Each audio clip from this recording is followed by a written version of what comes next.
such extent as is expressly authorized by or under the Constitution. What? Yes.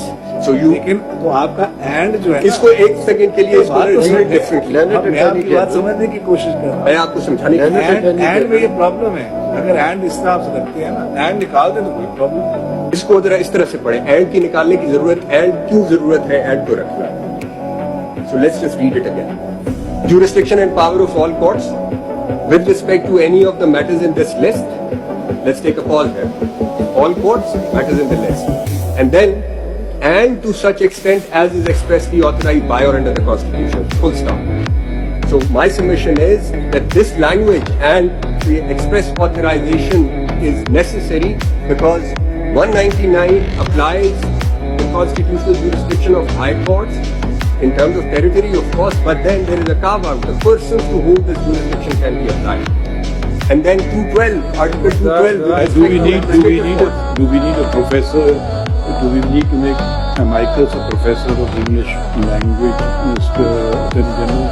Why not? I think we can understand it, whatever we understand it to mean.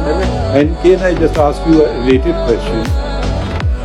Does the Supreme Court have power to enlarge its own jurisdiction? Yes or no?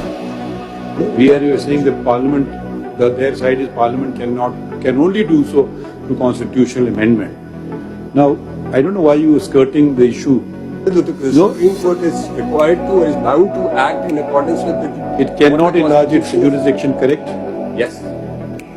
How has the Supreme Court enlarged its jurisdiction in cases decided by 3-member benches, by adding on benches, and which jurisdiction was assumed then?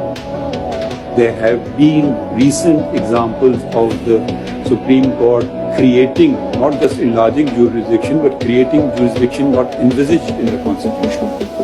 But those are sensitive matters, so you won't talk about them. Correct? I want to talk something. Correct? I know. I want to talk something. And let me just talk about it. And then Why was the field another question? You can't field 5 questions simultaneously. You have to finish one. I have to feed this question and then why did they use the word expressly? अगर expressly नहीं भी होता, by और under का यानी इसका मतलब हुआ कि by के लिए भी express होना चाहिए। तो वो इसलिए by in itself is always express. वो मेरा इसलिए there are two. One is where the Constitution now, when the term by is used, the enactment in this case, the Constitution directly provides for what can and cannot be. And under is where an additional act is required in an मैं act. आपसे एक सवाल इससे आगे